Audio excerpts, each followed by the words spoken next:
अगर मेरा बस चले तो एक एक हिंदुस्तानी को गोली से उड़ा दो। किन हिंदुस्तानियों को गोली से उड़ाएंगे आप लोग? हम हिंदुस्तानियों की वजह से आप लोगों का वजूद है। मेरा नसीब है बस दिलो चाहते जाना।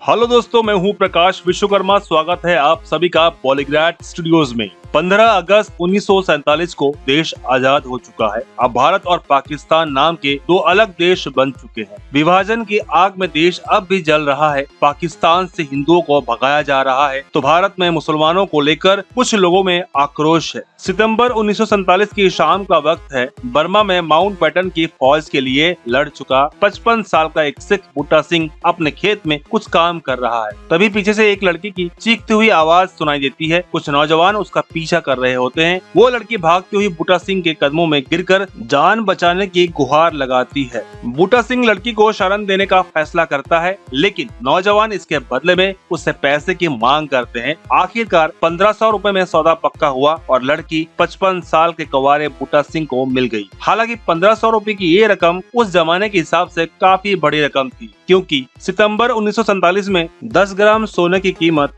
करीब 89 रुपए थी। मतलब 1500 रुपए उस समय 168 ग्राम से ज्यादा यानी करीब 17 तोला सोना मिल जाता था। आज यानी मई 2020 की बात करें तो 10 ग्राम सोने की कीमत करीब 46,500 रुपए है। उस हिसाब से तब का 89 रुपया आज 46,500 के बराबर हो गया है। मतलब तब का 1500 रुपया आज 7,82,000 के बराबर हो गया है। हिसाब किताब को छोड़कर अब कहानी को आगे लेकर चलते हैं। दरअसल जिस लड़की को बूटा सिंह ने खरीदा था वो 17 साल की जैनब थी। उससे उम्र में 38 साल छोटी जैनब राजस्थान की छोटे किसान की बेटी थी।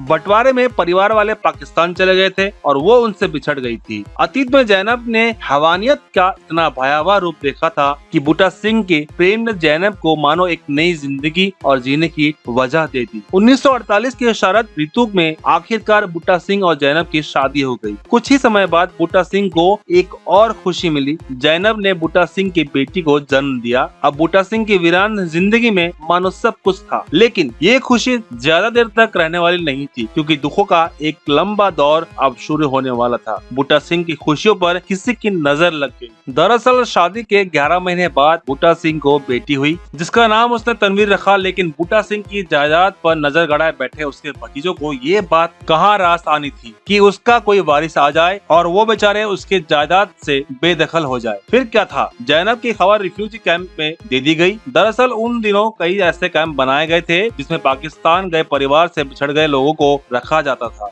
फिर उनके परिवार वालों का पता लगाकर उसे उसके परिवार के पास भेज दिया जाता था। बस जैनब की खबर भी अधिकारियों को लगी और वो एक दिन बूटा सिंह के घर आ धमके। काफी मिन्नतों के बाद भी अधिकारी नहीं माने और जैनब को रिफ्यूजी कैंप ले गए। रिफ्यूजी कैंप में जैनब और बूटा सिंह की आखिरी मुलाकात। जैनब करीब 6 महीने रिफ्यूजी कैंप में रही। इस दौरान बूटा रोज उससे मिलने जाता। सब कुछ ठीक हो जाने की उम्मीद के साथ दोनों घंटों बैठकर बातें करते, आगे की जिंदगी के सपने बुनते और एक दूसरे का साथ कभी न छोड़ने की कसम खाते। इस बीच पाकिस्तान में जैनब के परिवार वालों का पता चल गया और इस तरह जैनब पाकिस्तान भेज दी गई। पाकिस्तान जाने से पहले आखिरी बार बूटा सिंह और जैनब एक दूसरे के गले लगे। जैनब ने रोते हुए वादा किया कि वो जल्द से जल्द उससे और अपनी बेटी से मिलने आएगी। इधर पाकिस्तान जाने की कोशिश में बूटा सिंह भी दिल्ली के चक्कर काटता रहा, लेकिन कोई नतीजा नहीं निकला। प्यार को पाने के लिए बदला धर्म, अधिकारियों की बेरुखी से परेशान बूटा सिंह ने अपने केस कटवा लिए। धर्म परिवर्तन कर उसने अपना नाम जमील अहमद रख लिया। फिर भी दिल्ली स्थित पाकिस्तान हाई कमीशन ने बूटा सिंह को पाकिस्तान जाने की इजाजत नहीं दी।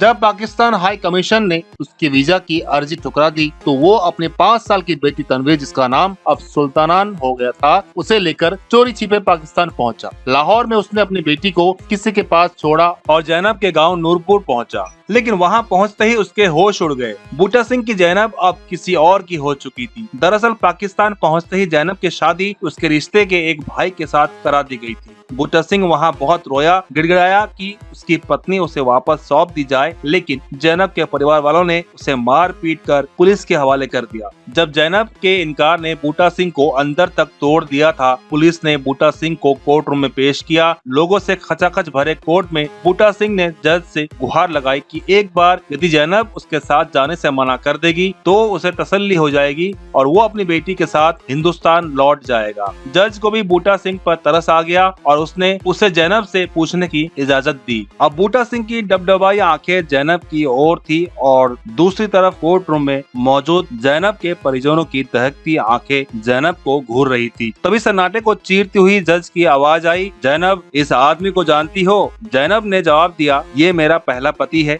और ये मेरी बेटी है। अब फिर जज ने जैनब से पूछा, क्या तुम इसके साथ हिंदुस्तान जाना चाहोगी? अब एक बार फिर कोर्ट रूम में कुछ पल के लिए सन्नाटा पसर गया। अगले ही पल कप कपाती हुई आवाज आई, नहीं, ये आवाज जैनब की थी जिसने बूटा सिंह के साथ हिंदुस्तान जाने से मना कर दिया था। इसी तरह शायद किसी मजबूरी में जैनब ने बेटी को भी साथ रखने से मना कर दिया था। बूटा की आंखों से आंसू की तेज धारा बह निकली। उसने अपनी बेटी का हाथ पकड़ा और कोर्ट रूम से बाहर निकल गया।